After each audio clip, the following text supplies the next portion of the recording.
자, 우리 고린도후서 12장 봅시다. 1절부터 10절까지 우리 같이 천천히 읽읍시다. 무익하나마 내가 부득불 자랑하노니 주의 환상과 계시를 말하리라. 내가 그리스도 안에 있는 한 사람을 아노니 14년 전에 그가 셋째 하늘에 이끌려간 자라. 그가 몸 안에 있었는지 몸 밖에 있었는지 나는 모르거니와 하나님은 아시느니라. 내가 이런 사람을 아노니 그가 몸 안에 있었는지 몸 밖에 있었는지 나는 모르거니와 하나님은 아시느니라.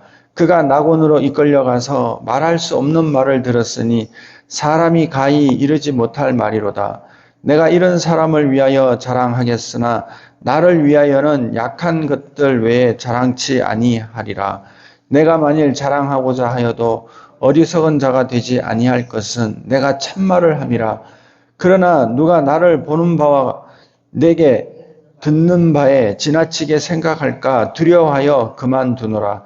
여러 계시를 받은 것이 지극히 크므로 너무 자고하지 않게 하시려고 내 육체의 가시 곧 사단의 사자를 주셨으니 이는 나를 쳐서 너무 자고하지 않게 하려 하심이라.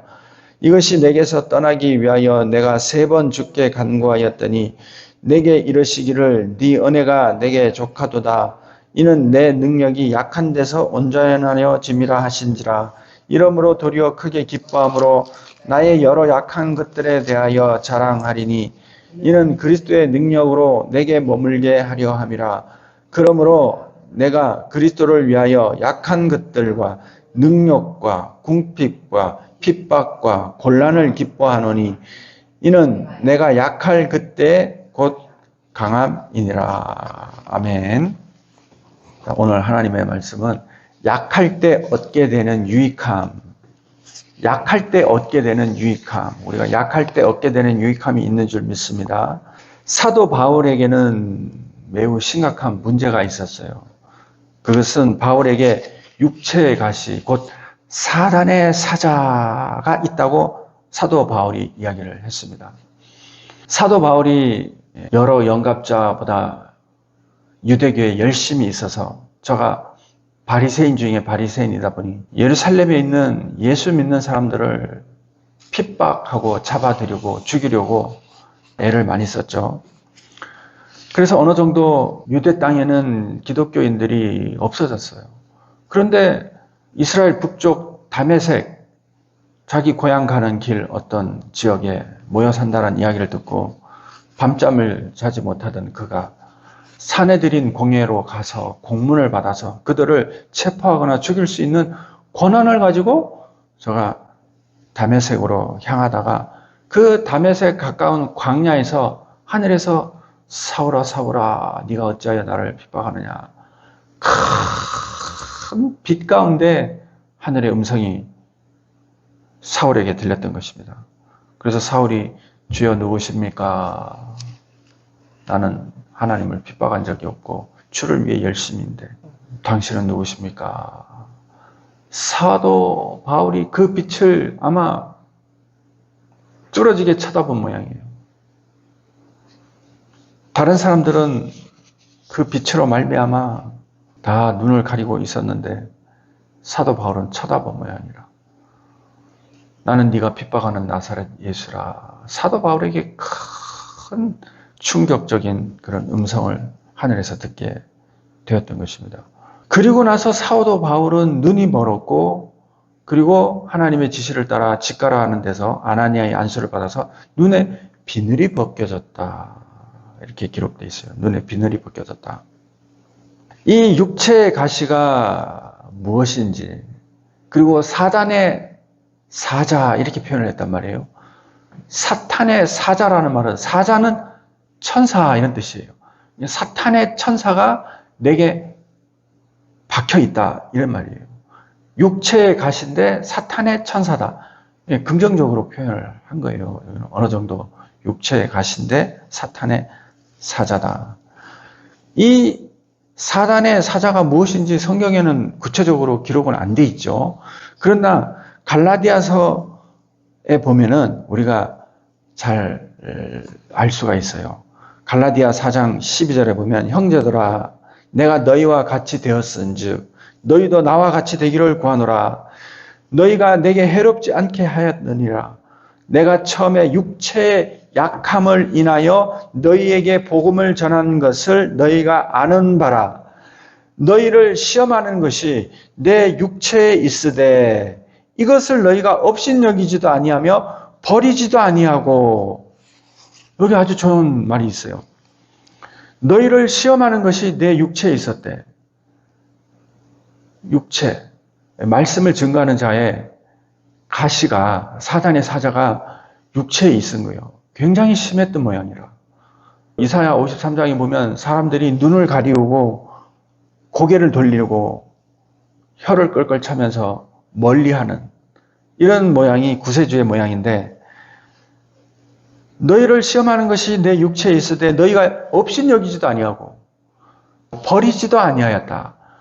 그거를 있는 그대로 다 수용을 하고 인정을 했다 이 말이죠. 그걸 개의치 않았다. 버리지도 아니하고 오직 나를 하나님의 천사와 같이 또는 그리스도 예수와 같이 영접하였도다. 굉장히 존귀하게 영접을 했다 이거예요. 너희의 복이 지금 어디 있느냐? 내가 너희에게 증거하느니 너희가 할 수만 있었다면 너희 눈이라도 빼어 나를 주었으리라. 너희의 복이 어디 있느냐? 정말 그 당시에 의술이 발달해서 지금처럼 이식을 할 수만 있었다면 자원해서 자기 눈을 나에게 주려는 사람들이 많았을 것이다. 이런 선구를 보면 사도 바울이 분명히 눈이 나쁘긴 나빴던 것은 틀림없던 것 같아요.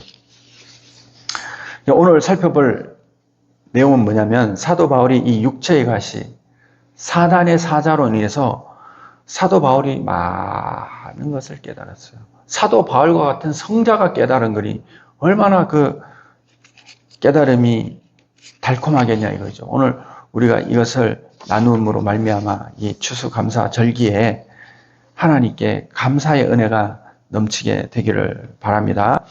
본문에 보면은 무익하나마 얼마나 겸손해요. 사도 바울의 이 간증은 무익한 게 아니죠. 놀랍지만은 내가 부득불, 이 부득불이란 말은 의무적이고 필연적으로 필요가 있어서 아주 적합하고 효율적이다 이런 뜻이에요. 내가 부득불 자랑하노니, 그러니까 말을 해야 될 필요성과 필연성 해줘야 되겠다. 그래서 자랑한다. 카오카이마이. 이 자랑한다는 말과 자고하다라는 말이 같은 어근에서 나오기 때문에 내가 부득불 자랑하노니 주의 환상과 계시를 말하리라. 주의 환상과 계시를 말할 수 있는 사람이 보통 사람은 아니잖아요. 내가 그리스도 안에 있는 한 사람을 아노니 14년 전에 내가 셋째 하늘에 이끌려 간지라. 그가 셋째 하늘에 자기의 간증이죠. 그리고 내가 이런 사람을 아노니 그가 낙원으로, 이 낙원이란 말이 파라다이손이란 말이에요. 에덴 동산을 가리키는 그런 단어예요. 동산, 에덴 동산. 그가 낙원으로 이끌려가서 말할 수 없는 말을 들었으니 사람이 가히 이르지만 못할 말이에요. 사람이 도저히 표현할 수 없는 그런 것을 그가 들었다. 그런 말을 들었다. 얼마나 그 말이 놀랍고 신비로운지 들었는데 들은 말을 도대체 표현할 수가 없어. 나는 이런 심정을 알겠어요. 말로 설명할 수가 없어. 이 마음속에는 그 좋은 어떤 심상이 있는데 이 표현이 안 돼. 그리고 표현하는 말이 너무 부족해. 조악하고. 차라리 말 안 하고 느낌을 간직하는 게 낫겠다는 이런 생각을 가질 때가 많이 있는데 가히 사람이 이르지 못할 말이로다. 내가 이런 사람을 위하여 자랑하겠으나 나를 위하여는 약한 것들 외에는 자랑치 아니하리라. 이렇게 좋은 것들을 보고 나니까 내 약한 것들을 자랑할 수밖에 없어. 왜냐하면 그것과 연관이 있기 때문에 그래요. 약한 것들 외에는 자랑치 아니하리라. 그러니까 사람에게 가히 이르지 못할 말인데 사람들이 깨닫지 못할 말이죠. 그러나 나를 위해서 내가 그 좋은 것, 가히 이르지 못할 그 말을 들었는데 그걸 위해서는 나의 약한 것들 외에는 자랑하지 아니하리라. 만일 자랑하고자 해도 어리석은 자가 되지 아니할 것은 내가 참말을 함이라. 내가 약한 것을 자랑해도 그건 참이기 때문에 그렇다 이거죠. 그러나 누가 나를 보는 바와 내게 듣는 바에 지나치게 생각할까 두려워하여 그만두노라. 여러 계시를 받은 것, 이 계시를 받다, 아포칼립시스란 말이 드러나다, 또 빛나다, 진실을 폭로하다, 드러내다 이런 뜻이에요. 진실을 폭로하다. 여러 계시를 받은 것이 지극히 크므로, 이거 지극히 크다, 이게 휘펠볼레란 말인데 이게 너무 크기 때문에 이런 뜻이에요. 다른 것들 너머로 던져지다, 위로 던져지다 이런 뜻인데 탁월하다, 출중하다, 엄청나다, 과도하다 이런 뜻을 가지고 있어요. 지극히 크므로 너무 자고하지. 이 자고하다라는 말이 가정법 현재 수동형 1인칭 단수인데 내가 여러 계시를 받은 것, 감춰진 것들을 보고 들은 것이 탁월하기 때문에 하나님께서 나를 자고라는 말이 수동형이잖아요. 그러니까 내가 본 게 많으니까 할 말도 많고 간증할 것도 많고 속에 있는 깨달음도 많기 때문에 얼마든지 그걸 말하면 자고하게 되는 거예요.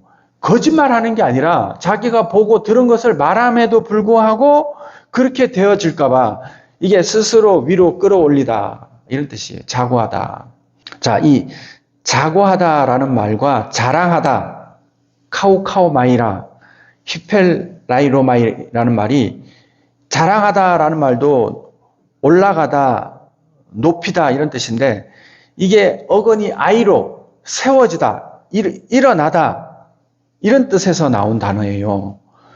그러니까 이 자고하다라는 말은 스스로 높이다 이런 뜻인데 이 자랑하다 이런 단어들도 이게 남과 다르다는 걸 드러내려고 하는 것 이런 단어가 있고 엉뚱한 것을 자랑하지 못하게 하다 이런 뜻도 가지고 있어요.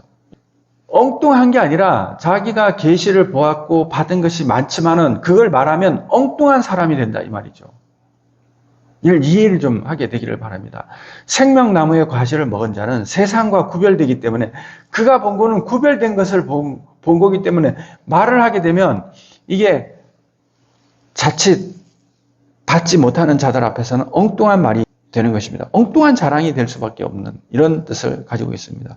그래서 너무 자고하지 않게 하시려고 내 육체의 가시, 이게 스콜롭스라는 말이에요. 가시라는 말이 뭐냐면 이게 앞쪽이 바싹 마른 거예요.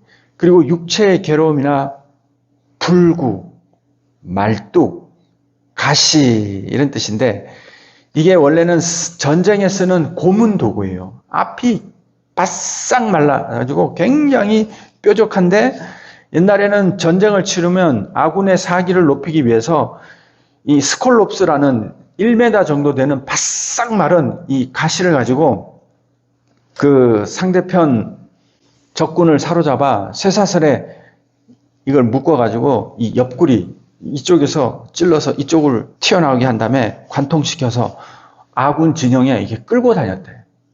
이게 스콜롭스예요. 스콜롭스. 그게 가시야. 이 스콜롭스를 몸에 지닌 사도 바울이 이게 얼마나 고통스러웠으면 그걸 육체의 가시라. 나는 충분히 이해가 돼요. 아파서 그런 게 아니라니까요. 자기 아픈 거를 사도 바울은 말한 적도 없고 불편한 것을 말한 적도 없어요. 성경에 한 구절도 없어. 다만 그가 지중해 연안 전체를 돌아다니면서 소아시아를 포함해서 복음을 전하는데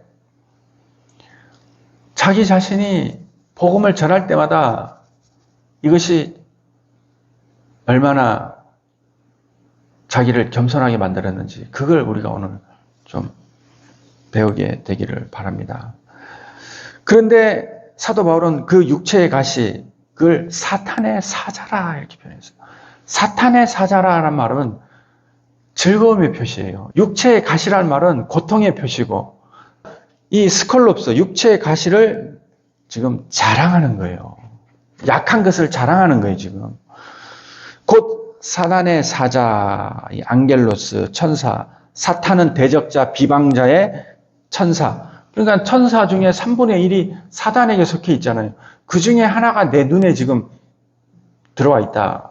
이런 뜻이죠. 사단의 사자를 주셨으니 이 디돔이라는 말은 공식적으로, 법적으로, 의무적으로 정당하게 이렇게 넘겨준다. 이런 뜻이에요. 사도 바울은 자기에게 있는 이 고통을 어떻게 보느냐? 감사합니다. 오늘 우리가 약할 때 얻게 되는 유익이라 그랬잖아요.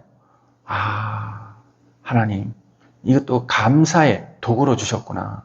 모든 것이 합력하여 선을 이룬다는 말은 모든 것이 다 합쳐져서, 모든 것이 다 합쳐지면, 이런 뜻이에요. 합쳐지면 선이 된다. 반드시 주 안에서는 선이 이루어지게 되는 것입니다. 주 밖에 나가지 않으면 모든 것이 합력하여 선을 이루게 된다. 이는 나를 쳐서, 가정법인데 학대를 하고 폭력을 행한다 이런 뜻이 아니라 그 가시 자체가 나를 치게 한다 이거죠. 그러니 사람들 앞에서 복음을 전해야 되는데 눈에 비늘도 벗겨졌겠죠. 진물도 나죠. 이런 모습으로 복음을 전할 때 마음이 얼마나 찢어지고 아팠겠냐 이거죠. 그런데 갈라디아 교인들처럼 아무도 그걸 없이 여기거나 없는 것처럼 버리지도 않았다. 그러니 사도 바울의 감사가 배가 되는 거죠. 내가 옛날에는 고린도후서를 강의를 하고 나서는 키 크고 잘생긴 것 이게 부끄럽구나. 내가 잘생겼다는 뜻이 아니라고. 사람들이 생각할 때 키가 크거나 잘생기거나 학벌이 높거나 또 여러 가지 조건, 우리가 숭배하는 이런 조건이 좋은 게 이게 너무 부끄럽다는 생각을 가지고 여러 번 말을 해줬을 거예요. 바로 이 말씀 때문에. 너무 자고하지 않게 하려 하심이니라. 나를 쳐서. 그 가시가 항상 나를 쳐. 근데 요즘은 내 속에 그게 있어요. 하나님의 사단의 사자가 내 마음속에 있어. 그래서 늘 감사하고 겸손한 마음으로 이렇게 살아가는 도구가 되고 있습니다. 이것이 내게서 떠나기 위해서 내가 3번 죽게 간구했다. 3번. 한 번은 나를 위해서 간구하고, 한 번은 성도들을 위해서 하나님 복음을 전하는데 이것이 장애가 되는데 하나님 어떻게 이룰 수 있습니까? 또 한 번은 주의 뜻대로 하나님 주의 뜻이 무엇입니까? 이 3번이라는 뜻이 그런 뜻을 가지고 있다. 하나는 자기요, 둘은 대적이요, 셋은 원수와 하나 된 또 다른 하나를 가리킨다 이 말이죠. 그래서 3번 간구했는데 내게 이르시기를 내 은혜가 네게 족하다. 이 족하다라는 말이 무한한 힘을 소유하고 있다. 너 속에 무한한 힘을 소유하고 있다. 말뚝을 들어 올리다 이런 뜻. 말뚝이 드디어 뽑혔다. 뿌리가 뽑혔다 이런 뜻도 되고, 그리고 충분하다. 강하다 이런 뜻이에요. 내 은혜가 네게 족하다. 이는 내 능력이 약한 데서, 이 약하다라는 말이 이게 아스데네아라는 말인데 병들다, 질병에 걸렸다, 힘이 부족하다, 빈약하다 이런 뜻이에요. 그러니까 이 아스데네아라는 말이 에노스라는 말 있잖아요. 에노스라는 말이 사람이란 뜻인데 이 사람이란 뜻의 원래 의미가 나약하다, 병들다 이런 뜻이에요. 특히 창이 등에 꽂혔는데 자기 힘으로는 뺄 수 없는 상태, 그 고통, 이런 상태를 사람이라 표현하더라고.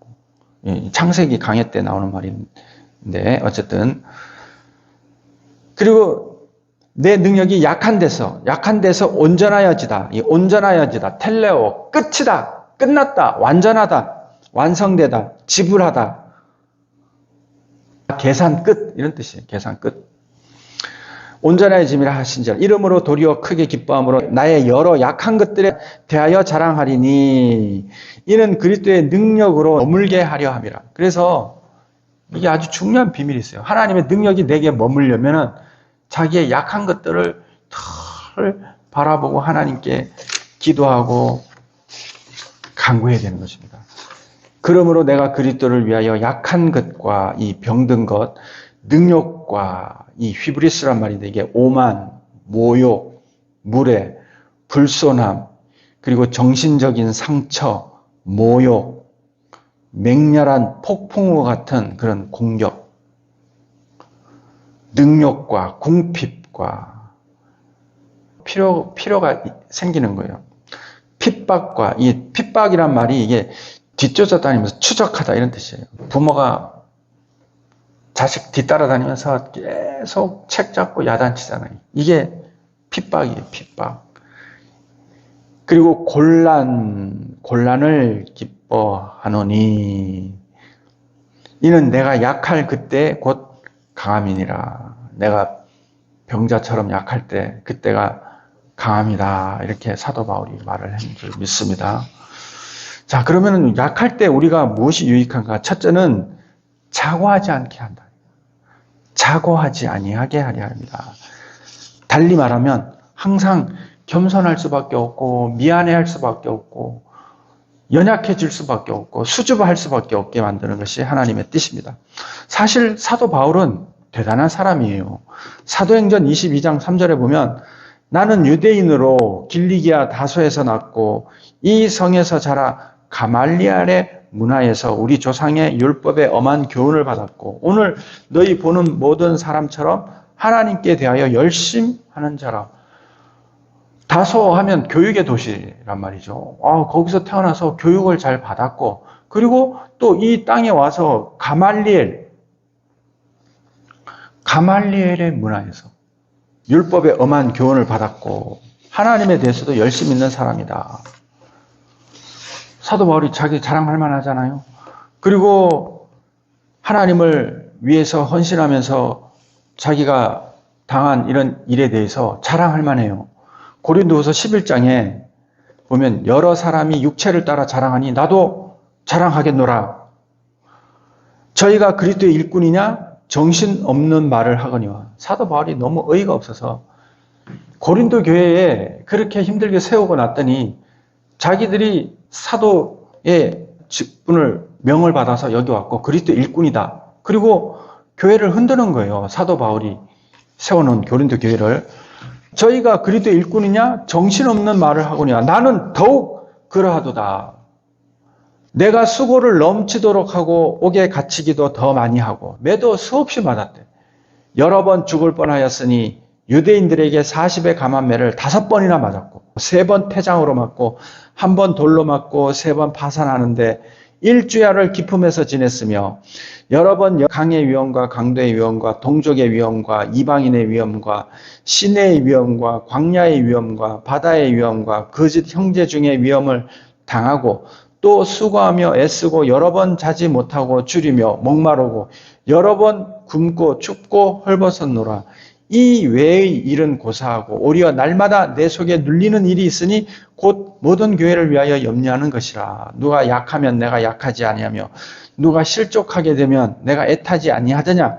내가 부독불 자랑할진대 나의 약한 것을 자랑할지라. 그리고 마지막에는 내가 약한 것을 자랑했다 그러는 거예요. 내가 자랑할 게 많은데 매맞고 쫓기고 배가 파손되고 굶고 줄이고 강도의 위험 또 강의 위험, 여행의 위험, 이방인의 위험 이 말이 우리가 가슴으로 이해가 될 줄 믿습니다. 이렇게 주를 위해 헌신하고 수고한 이런 일에 대해서도 사도 바울을 대적할 만한 사도들조차도 없어요. 그리고 성도들에게 존경받을 만한 계시도 오늘 본문에 보니 많이 받았잖아요. 주의 환상과 계시를 말하리라 하고 낙원에 이끌려 올라간 이런 계시도 받은 사람이 사도 바울이에요. 얼마든지 자기가 남들 앞서 말할 수도 있고 행할 수도 있고 또 나타낼 수도 있었지만 바울에게 있는 이 육체의 가시는 그가 복음을 전할 때 하나님의 천사의 모습으로 나타나게 되게 하는 도구가 된 줄 믿습니다. 우리에게도 무언가 앞서 나가려고 하거나 교만하게 되는 이런 것들을 제어할 수 있는, 이거를 마음에 담아둘 수 있는 그런 무언가가 있어야 돼요. 사람은 말을 제어하기가 쉽지가 않아요. 그래서 말을 제어하는 자를 온전한 자라 그래서 그게 오죽 힘들면, 특히 젊은 사람들.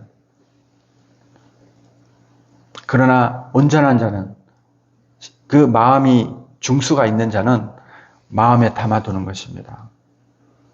말을 많이 하면 많이 할수록 실수가 늘어날 뿐이지 말을 적게 해서 실수한 사람은 본 적이 없어. 말을 많이 해서 싸우고 다툼이 일어나는 일은 있어도 말을 안 해서, 물론 서로 논쟁을 해야 되는데 말을 안 하면 그건 좀 이상한 거죠. 사람을 무시하는 거죠. 그런 뜻이 아니고 말이 화를 만들게 되는 줄 믿습니다. 자, 그렇기 때문에 우리의 연약함은 자고하지 않게 하는 귀한 하나님의 도구가 된다. 자고하지 않게 하는 도구가 되는 줄 믿게 되기를 바랍니다. 두 번째로는 하나님의 은혜는 언제든지 항상 우리에게 족하다. 이 족하다는 말이 무한한 힘을 가지고 있다, 그런 뜻이잖아요. 넘치도록 무한한 힘을 가지고 있다. 사도 바울에게 이게 문제거리가 되고 또 여러 아픔이 되고 3번이나 기도할 정도로 자기 속에는 간절함이 있었지만은 하나님께서 내 은혜가 네게 족하다. 우리가 간구하는 것에 대해서 하나님께서 응답하실 때는 언제든지 우리가 원하는 대로 응답하는 게 아닌 것입니다. 하나님이 우리에게 가장 좋은 것을 응답하시는 줄 믿습니다. 때로는 기다려야 되고, 때로는 안 돼! 거절당하기도 하는 것이고, 때로는 하나님이 아무 말씀도 안 하실 때도 있는 것입니다. 그럴 때는 우리는 기다려야 되는 것입니다. 하나님이 하시는 대로 우리가 기다릴 줄 아는 그런 사람이 되기를 바랍니다. 로마서 8장 32절에 자기 아들을 아끼지 아니하시고 우리 모든 사람을 위하여 내어주신 이가 어찌 그 아들과 함께 모든 것을 우리에게 은사로 주지 아니하시겠느냐. 자기 아들을 아끼지 아니하시고 우리 모든 사람을 위하여 내어주신 이가, 자기 아들을 아끼지 아니하고 다 내어줬는데 그 아들과 함께 우리에게 모든 것을 은사로 주지 아니하시겠느냐. 하나님은 간구하는 자에게 인색할 이유가 하나도 없다. 이걸 믿게 되기를 바랍니다. 에서가 있고 야곱인데 야곱은 장막에 거하였고 에서는 들사람이라 사냥을 하는 사람이야.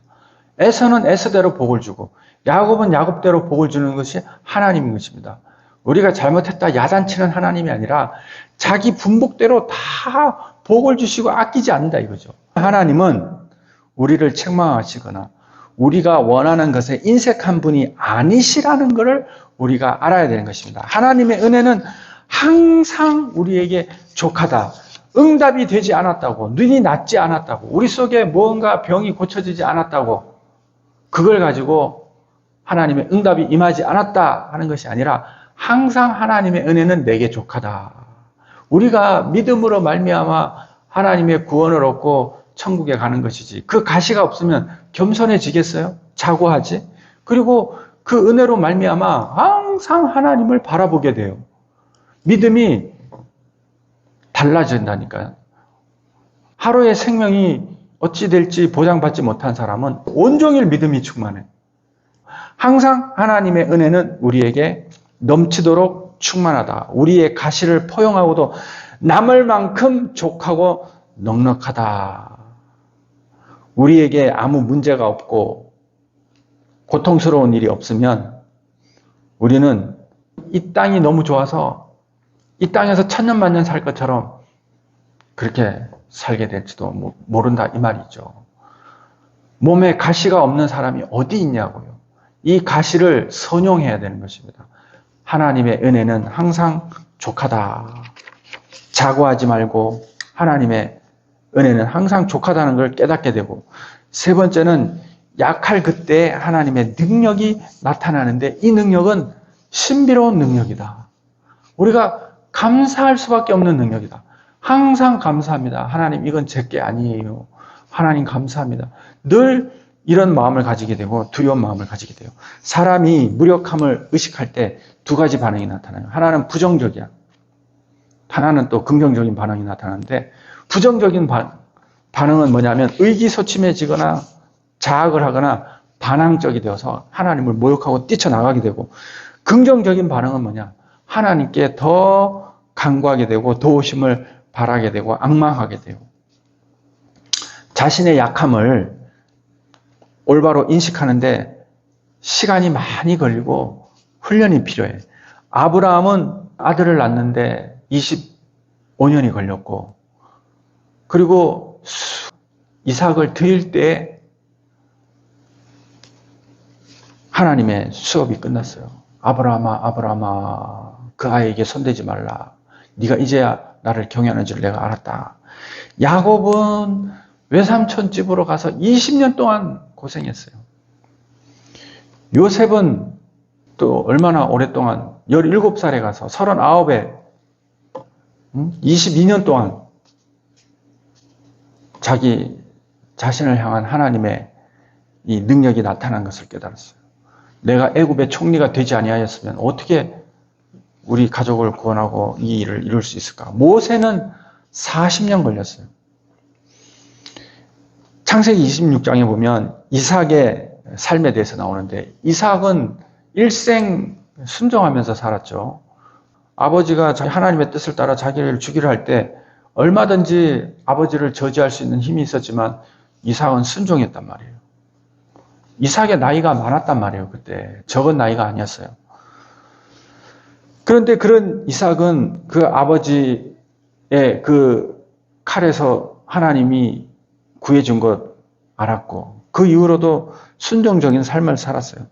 아브람 때 첫 흉년이 들었더니 그 땅에 또 흉년이 들며 이삭이 그랄로 가서 블레셋 왕 아비멜렉에 이르렀더니 여호와께서 이삭에게 나타나 가라사대 애굽으로 내려가지 말고 내가 내게 지시하는 땅에 거하라. 이 땅에 유하면 내가 너와 함께 있어 내게 복을 주고 내가 이 모든 땅을 너와 너 자손에게 주리라. 내가 네 아비 아브라함에게 맹세한 것을 이루어 네 자손을 하늘의 별과 같이 번성케 하며 이 모든 땅을 내 자손에게 주리니 네 자손을 인하여 천하 만민이 복을 받으리라. 이는 아브라함이 내 말을 순종하고 내 명령과 내 계명과 내 율례와 내 법도를 지켰음이니라 하시니라. 이삭이 그랄에 거하였더니, 또 뒤쪽에 보면요, 그곳 사람들이 그 아내를 물으매, 아내를 물었다는 말은 리브가가 아름다웠다는 거죠. 그 땅의 풍속이 아주 더러워서 남편이 있으면 그 여자를 뺏으려면 남편을 죽여야 되는 이런 풍속이에요. 그러니 이런 땅에 자꾸 아내에 대해서 물으니 그가 말하기를 그는 나의 누이라 하였으니 리브가는 보기에 아리따움으로 그곳 백성이 리브가를 인하여 자기를 죽일까 하여 그는 나의 아내라 하기를 두려워하였음이었더라. 이삭이 거기 오래 거하였더니 이삭이 그 아내 리브가를 깨앗는 것을 블레셋 왕 아비멜렉이 창으로 내다본지라. 그곳 왕 아비멜렉이 리브가에 관심을 가진 거예요. 하루는 보니까 리브가를 깨앗는 걸 본 거야. 이에 아비멜렉이 왕인데 이삭을 불러 이러대. 이삭 좀 와보세요. 와보세요. 불러가지고 그가 정녕 네 아내연을 어찌 네 누이라 하였느냐. 이삭이 그에게 대답하되 내 생각에 그를 인하여 내가 죽게 될까 두려워하였음이로라. 하나님께서 믿음의 조상 자기 백성 아브라함에게도 흉년을 허락해서 애굽에 가서 자기 아내를 누이라 그러고 속이게 했는데, 그 아들 이삭에게도 똑같이 또 환난을 주신 거예요. 이제는 내려가지도 말고 하나님의 말씀대로 여기 거하라 했는데 그곳에서도 우물도 빼앗기고 아내 리브가도 누이라고 하는 바람에 졸지에 거짓말쟁이로 드러나고 아주 파렴치한 사람이 된 거죠. 요셉은 어땠어요? 내가 이 집의 모든 소유를 주인이 내게 맡겼는데 금한 것은 당신뿐이라. 당신은 그의 아내가 되면이라. 내가 어찌 이 큰 죄를 행하여 하나님께 득죄하리까? 하나님의 말씀을 지키다가 요셉은 감옥에 가서 6년 동안이나 어두컴컴한 감옥에서 고생했잖아요. 우리 이런 것들을 잘 한번 생각해 보세요. 만약에 나라면 어땠는가? 우리는 단 한 달도 억울하게 감옥에 가 있으면 아마 눈물이 났을 거예요. 눈물이 날 정도가 아니라 하나님을 원망했을지도 모릅니다. 얼마나 이삭이 자존심이 상하고 부끄러웠겠어요. 요즘 코로나 때문에 성도들 삶이 흉년이 들은 거예요. 흉년이 들은 사람들이 많죠. 그러나 우리가 약할 그때에 하나님의 강함이 나타나게 되려고 하나님께서 함께 하시는 줄 믿습니다. 자기의 약함이 드러나자 하나님의 강함이 나타난 거예요. 이 일 후에 우물을 빼앗는 사건이 막 일어난 거죠. 저 거짓말쟁이, 저 나쁜 놈, 우물을 빼앗겨도 다 내어줄 수밖에 없는 이 심정을 우리가 이해하게 되기를 바랍니다. 에스겔서 36장에 보면 나는 너희를 구원한 것이 아니라 너희가 더럽힌 나의 이름을 위해 너희를 구원했다. 하나님께서 우리를 구원하신 것은 우리가 이 구원받은 능력을 나타내고 이런 것이 아니라 우리 속에서 하나님의 이름이 나타나게 하기 위해서 우리를 구원했대. 이 말을 잘 들어야 돼요. 구원은 하나의 과정이다. 구원을 받은 사람은 그 구원받은 자에게서 하나님의 이름이, 영광이 나타나져야 되는 것입니다. 그게 열매야.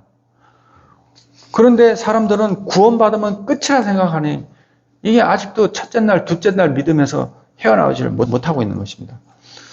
우리가 하나님께 영광을 돌리는 삶을 산다는 것은 우리 삶 속에서 하나님의 성품과 인격과 그리고 하나님의 능력과 권세가 나타나 보여져야 돼요. 그런데 우리가 약할 때 그게 나타나게 된다는 거예요. 이걸 좀 제발 좀 우리가 기억하게 되기를 바랍니다.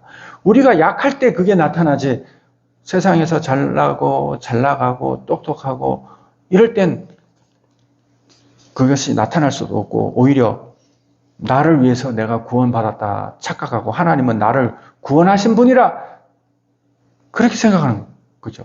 맞는 말인데 하나님이 나 때문에 더럽혀진 그 이름을 위해서 자기 이름을 위하여 나를 구원한 거지 나를 위해서 구원한 게 아니라니까요. 그러니 참 표현하기도 힘들고 말하기도 힘들지만 우리가 이 말을 잘 받게 되기를 바랍니다. 우리가 약할 때, 약하고 병들 때, 연약함을 인식할 때 하나님의 영광이 나타난다. 우리가 이걸 좀 기억하게 되기를 바랍니다. 웨스트민스터 신앙고백 소요리 문답 1번. 인생의 제일 가는 목적은 영원토록 하나님을 영화롭게 하고 그분을 즐기고 누리는 것이니 이렇게 돼 있어요. 1번이 영원토록 하나님을 영화롭게 하고 그분을 즐기는 것이니 좋은 말씀이잖아요. 우리가 하나님을 영화롭게 하고 우리가 하는 것이 아니라 하나님이 친히 그렇게 하시도록 우리가 내어드려져야 되는 것입니다. 그리고 그분을 즐기고 누리는 것. 우리 자신은 연약하고 능욕과 핍박과 곤란을 우리가 기뻐할 때 내 안에 살아계신 예수님이 나타나게 된다. 사도 바울은 내가 그리스도와 함께 십자가에 못 박혔나니 죽었다는 뜻이에요. 내가 그리스도와 함께 십자가에 못 박혔나니 그런즉 이제는 내가 산 것이 아니오 내 안에 그리스도께서 사신 것이라. 내가 육체 가운데 거하는 것은 오직 나를 사랑하사 나를 위하여 십자가에 못 박히신 예수 그리스도를 위하여 사는 것이라 그랬어요. 나는 십자가에 못 박혔다. 내가 지금 육체를 가지고 사는 것은 나를 사랑하신 예수를 위해서 산다. 자중심적인 세계관이 사라지고 내 안에 임재해 계신 하나님을 자랑하는 그런 삶의 세계관으로 변해가야 되는 것입니다. 우리가 하나님을 자랑할 때는 감사합니다 라는 말로 표현하게 되죠. 감사합니다. 하나님 감사합니다. 감사합니다는 말 외에는 달리 표현할 마땅한 말이 없어야 그가 은혜가 많은 사람이에요. 가시도 모든 것이 합력하여 선을 이루는 하나님의 뜻 안에 있는 줄 믿습니다. 그래서 모든 인생의 가시들을 다 모아서 우리 주님은 십자가에 당신 머리에 가시를 피가 철철 나도록 가시를 다 찔리셔서 우리의 모든 가시를 다 도말해 버리신 거예요. 그래서 천국에는 곡하는 것이나 없고 저주가 없고 곡하는 사망이 없고 병이 없대잖아. 우리 마음속에 가시가 많이 있잖아요. 사람은 육체적인 가시보다 마음의 가시가 더 많은 시대예요. 이제는 진짜 너무너무 많은 시대예요. 옛날에는 이 육체 장애, 다리 잃거나 뭐 이런 사람들을 장애인으로 손가락질했지만 지금은 장애가 감춰져 있어가지고 장애가 있는지 없는지 알지를 못해. 불행한 시대, 불행한 시대. 그런데 있잖아요. 지금은 마음의 장애가 있는 사람을 더 두려워하지 육체의 장애에 있는 사람을 두려워하는 시대가 아니라니까요. 벌써 이런 시대가 지났다는 것. 이거를 좀 알게 되기를 바랍니다.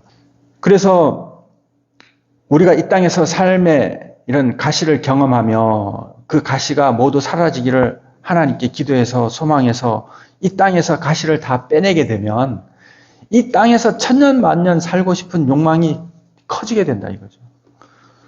우리에게 뚜렷한 삶의 목적이 하늘에 있으면 현재 흉년과 시험을 우리가 넉넉히 이기게 되는 줄 믿습니다. 사도 바울도 육체의 가시를 지닌 채 지중해를 둘러싼 광대한 지역에 복음을 전하며 교회를 설립하고 일꾼들을 세웠어요. 자신의 약함을 사람들이 다 보는 앞에서 하나님의 복음을 전거해야 되니 그 마음이 얼마나 아팠겠냐요. 그죠? 그러나 그때 그 약할 그때 하나님의 능력이 나타나게 되었고 그는 담대하게 하나님의 복음을 전하게 되었고 핍박을 두려워하지 않게 된 것입니다. 만약에 그런 가시가 없었으면 그가 잘났거나 뛰어났으면 사도 베드로처럼 예루살렘에서 야고보의 부름을 받은 사람들이 온다는 소리를 듣고 자기 안위를 위해서 이방인과 밥을 먹다가 도망을 가겠냐 이거죠. 사도 바울은 그러한 자신의 연약함 속에서도 목숨을 걸고 마음을 다해 힘을 다해 뜻을 다해 목숨을 다해 복음을 전했기 때문에 자기가 전한 복음이 올바르지 않을 수가 없고 또 진실되지 않을 수가 없고 또 그 복음을 지키지 않을 수가 없었던 거예요. 어떻게 전한 복음인데 너희가 어떻게 받은 복음인데 우리가 피를 토하는 마음으로 주의 종들은 이런 마음을 가져야 되는 것입니다. 그래서 일꾼을 세우고 일꾼들이 바울에게 순종하며 하나님 섬기듯이 섬기면서 교회를 굳게 세운 줄 믿습니다. 우리가 하나님의 이러한 은혜로 말미암아 우리의 모든 가시와 연약함과 병든과 능력과 모욕과 핍박이 도리어 기쁨이 되고 약한 것들을 자랑할 수 있게 되고 또 내가 약할 때 강함이라 이런 감사가 나오게 되기를 바랍니다. 그러므로 결론적으로 요약을 하면 우리가 연약할 때 도리어 큰 유익을 얻게 되는데 첫째는 자고하지 않게 한다. 둘째는 하나님의 은혜는 항상 흘러 넘친다. 하나님은 항상 흘러 넘친다. 가시조차도 흘러 넘치는 은혜에서 온 것이다. 세 번째는 바로 약할 때 하나님의 능력이 역사한다. 이 세 가지를 기억하면서 이 추수감사절에 달리 표현할 말이 없어서 하나님 감사합니다. 하나님 감사합니다. 하나님 감사합니다. 이 말만 우리 마음에 맴돌게 되기를 축원합니다.